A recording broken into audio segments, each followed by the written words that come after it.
영상을 준비하면서 우연히 책장에 꽂힌 수많은 책 속에서 나라별 중산층의 기준을 찾았습니다. 김수현 작가의 에세이집에 나는 나로 살기로 했다에 나오더라고요. 영국과 프랑스는 성숙한 어른의 기준이라고 할 법한 내용이 바로 중산층의 기준이었습니다. 예를 들면 페어플레이를 할 것, 약자를 두둔하고 강자에 대응할 것, 남들과 다른 별미 하나 정도는 만들어 손님에 대접할 것, 남의 아이를 내 아이처럼 꾸짖을 수 있을 것 등입니다. 하지만 우리나라 중산층의 기준은 모두 경제적인 것들, 보여지는 것들에 초점이 맞춰져 있어서 씁쓸했습니다. 그러면 중산층 기준이 나라별로 다른데 한번 알아보는 시간을 가져보겠습니다. 영국의 중산층 조건은 옥스퍼드 대학에서 제시하고 있는데요. 페어플레이를 할 것, 자신의 주장과 신념을 가질 것, 나만의 독선을 지니지 말 것, 약자를 두둔하고 광자에 대응할 것, 불의, 불평, 불법에 의연히 대처할 것. 그러면 프랑스의 중산층 조건은 퐁피드 대통령이 삶의 질에서 언급했는데요. 외국어 하나 정도를 구사하여 폭넓은 세계 경험을 갖출 것, 한 가지 이상의 스포츠를 즐기거나 하나 이상의 악기를 다룰 것, 남들과 다른 맛을 낼 수 있는 별미 하나 정도는 만들어 손님을 대접할 것, 사회봉사단체에 참여하여 활동할 것, 남의 아이를 내 아이처럼 꾸짖을 수 있을 것. 그러면 대한민국의 중산층 조건은 어떨까요? 부채 없는 아파트 평수 30평, 월 급여 500만원 이상, 자동차는 2000cc급 중형차, 예금액 잔고 1억 원 이상, 해외여행은 1년에 몇 번. 어떤가요? 비교되지 않나요? 우리는 너무 보여지는 것에 익숙해 있다는 생각이 들지 않나요? 나만의 색깔을 드러낼 수 있는 가장 소중한 삶이 되었으면 하는 바람을 가져봅니다. 자신의 기준이 없어진다면 결국은 비교하게 되고 다시 불행해지는 삶을 살게 될 것입니다. 우리는 자동차만 봐도 실용성보다는 보여주기가 우선됩니다. 보다 크고 비싼 차가 인기를 누리는 이유이기도 하겠지요. 물론 젊어서는 괜찮습니다.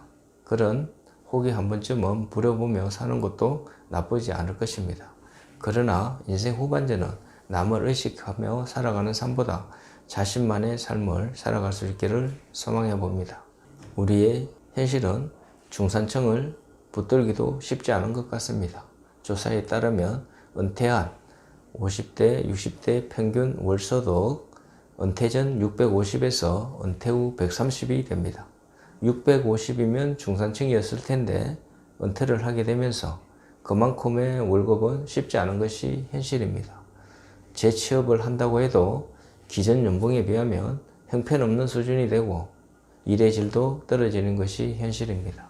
대기업에서 일할 때는 연봉이 1억 5천 정도 되었는데 정직원이 아닌 계약직으로 한 달 250만 원 조금 넘는 돈을 받고 있는 것이 현실입니다. 물론 그동안 벌어놓은 돈들이 저축되어 있고 투자를 잘했다면 다행이지만 대부분 자녀들 교육자금, 생활비 등으로 지출되고 아파트 하나 남는 것이 현실입니다. 그러다 보니 있는 돈을 쓰는 것은 건방입니다. 벌기는 어렵지만 쓰려고 마음만 먹으면 얼마든지 쓸 수 있는 것입니다. 여러분 중에 나는 중산층이다 라고 생각하시는 분 얼마나 될까요? 몇 년 전만 해도 나는 중산층이다 생각했던 사람들이 갈수록 줄어들고 있었습니다. 소득이나 자산 계층에서 서민이나 빈민 위에 존재하는 중산층, 먹고 살만한 사람들을 말하지요. 그 위에 부자가 되려거나 비교하려는 마음이 없다면 그냥 어느 정도 경제적 자유를 얻고 지내는 층이 바로 중산층입니다. 어쨌든 세계 인구 기준으로 자산이 12억에서 12억만 있다면 중산층이라는데 하지만 나라마다 차이는 있겠죠. 우리나라는 그래도 OECD 국가에 속하니 이 12억에서 15억이 중산층이라고 마음의 위안만 줄 뿐입니다. 실제 우리나라에서는 이 정도 자산 보유하고 있어도 은퇴 후에도 계속 돈을 벌고 있어야만 상위 20% 수준에 속한다고 할 수 있을 것입니다. 그런데 중산층 재산이 주로 주택 비중이 70% 내외이니 별다른 소득원이 없는 은퇴 세대는 재산세, 건보료 등으로도 타격이 엄청납니다. 중산층이 서서히 떨어져 나가고 있는 것이죠. 그럼 중산층에서 떨어져 나가는 원인은 무엇일까요? 대부분은 사업에 실패하거나 회사를 그만두면서 추락한 것입니다. 사업 실패, 실직과 명예퇴직이 원인이었다는 사람들이 제일 많았고, 그 다음이 회사를 정년퇴직하면서 계층이 떨어졌고, 다음이 중대한 질병 등을 들 수 있겠습니다. 사업 실패, 실직 등의 충격을 받고 중산층에서 하층으로 떨어지기까지 불과 2년 정도 있다는 사람도 있었습니다.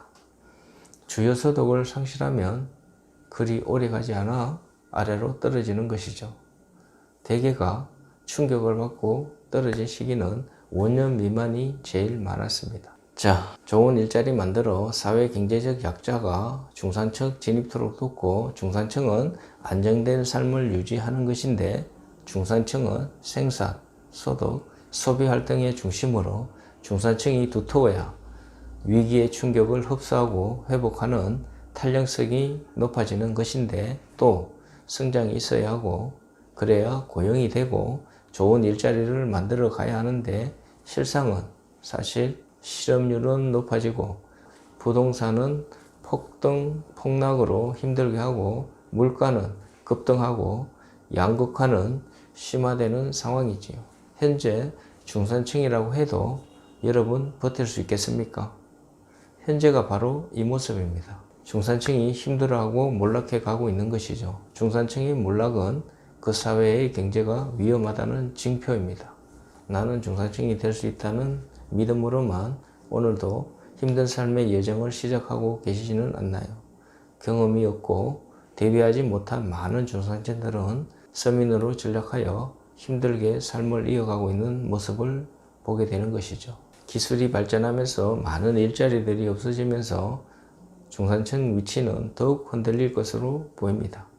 이런 사회의 변화들이 중산층의 몰락을 더욱 가속화하고 있는 것이죠. 특히 이 AI는 전문직의 자리에도 많은 위협을 주고 있습니다. 그렇다면 현재까지 밀려난 중산층 관리직들은 어디로 갔을까요? 자, 여기서 우리가 해야 할 일은 무엇일까요? 미래는 변하고 있다는 사실을 가장 먼저 받아들이고 그것에 대비하는 사람만이 생존할 수 있습니다. 개인적으로 가장 빨리 이런 문제에서 탈출할 수 있는 방법이 적합한 투자입니다. 물가 상승률을 넘을 수 있는 투자, 이것만이 대안인 것이죠. 대부분 후회하는 것 중 경제 공부를 하지 않아서 투자를 몰라서 너무 일에만 집중했다는 것입니다. 지금은 돈이 일하게 해야 합니다. 그런 마인드를 갖지 않는다면 영원히 가난에서 벗어나기가 어려울 것입니다. 자산을 적합하게 투자하여 우리의 자산을 지켜내야 합니다. 그 이유는 근로소득이 자산소득을 따라갈 수 없기 때문이고 또 가지고 있는 자산의 수명을 늘리기 위해서이겠죠. 중산층의 사다리를 놓치지 않기 위해 가장 좋은 방법은 미리 제2의 제3의 일을 찾는 것입니다. 자신이 잘할 수 있는 일을 미리 준비해 두는 것이 최고의 노후 준비가 아닐까 하는 생각이 듭니다. 우리나라는 양극화 속도가 매우 빨라지고 있습니다. 세금은 점점 늘어나고 여기에서 피해는 다 중산층의 몫입니다. 여러분, 지금 이 순간에도 계층의 사다리는 제거 중입니다. 두 계층만 남게 말입니다. 부유층과 하층민의 양극화로. 지금부터라도 삶의 태도를 제대로 해야 불행하지 않는 삶을 살아갈 수 있는 것입니다. 대부분 잘 나갈 때는 위기를 보지 못합니다. 그냥 즐기기에도 시간이 짧죠. 그런 시간이 길지 않다는 것을 인식할 수 있어야 준비가 됩니다.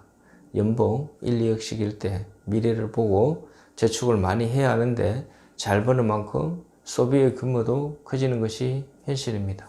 50 전후로 은퇴 생각해 미리미리 저축하고 투자도 해야 합니다. 젊을 때 고생은 추억이 되지만 늙어서 고생은 초라해지는 것입니다. 아낄 수 있을 때 아끼는 것이 나중을 위해 분명 도움이 될 것입니다. 앞으로는 그 변만 보고 살면 거지 됩니다. 다양한 능력 개발을 하지 않는다면 미래를 장담하기 어려운 시대가 되어가고 있습니다. 은퇴 후 중산층 탈락이란 두 가지 케이스가 있습니다. 하나는 중산층의 소득권에서 이탈했다고, 또 하나는 개념상의 중산층에서 이탈했다입니다. 은퇴자는 일반적으로 소득이 줍니다. 재산이 있어도 생활비를 줄여야 합니다. 이런 경우 소득권에서 탈락하고 생활 수준도 낮아지며 중산층 탈락이라는 생각이 들 수 있습니다. 그러나 개인에 따라서는 여전히 중산층이 될 수 있습니다. 즉, 중산층의 개념에 충실하다면 그는 여전히 중산층입니다. 자신이 중산층이란 의식을 갖고 있는가? 사회적 위치나 기반 혹은 역할, 그의 정체성은 단지 월 소비액으로 정해지는 게 아닙니다. 스스로 중산층이란 의식 속에 중간계층의 사회적 활동을 하거나 그 방향성 속에 살아간다면 월 200만 원의 소득이라도 그는 여전히 중산층이 될 수 있습니다. 즉, 교양화된 인물이 중류의 생활을 누리며 은퇴 후에 빈곤하게 되었다고 그의 중산층의 품격이 사라지는 게 아닙니다. 어차피 은퇴 후에는 적은 소득으로 상대적으로 여유있게 살 수 있습니다. 관건은 정신이고 삶의 태도입니다. 위에 언급한 중산층 기준이 유독 우리에게만 가혹하게 느껴집니다. 그러나 지금은 대한민국에 살고 있고 여기에 따라야 하지 않을까요? 이제는 우리도 선진국이고 변해야 하는데 여전히 우리의 중산층은 소득이 대부분을 차지하고 있습니다. 의식은 여전히 못 따라가고 있다는 생각이 듭니다. 아직은 변해야 할 것들이 너무 많은 듯 합니다. 변화의 중심에 당신이 있기를 소망해 봅니다. 비참해지지 않으려면 변해야 합니다. 자신의 변화가 가장 중요한 시대를 살아가고 있습니다. 우리는 얘기만 나눠봐도 금방 압니다. 제대로 적응할 수 있을 사람인지 그렇지 않을 사람인지. 끝으로 강한 자가 살아남는 것이 아니라 살아남은 자가 강한 사람임을 잊지 말고 소중하고 행복한 삶 이어갈 수 있기를 소망해 봅니다. 영상 재밌게 보셨다면 구독과 좋아요, 알림 설정 꼭 부탁드리겠습니다. 도움이 되었기를 바랍니다. 행복하세요.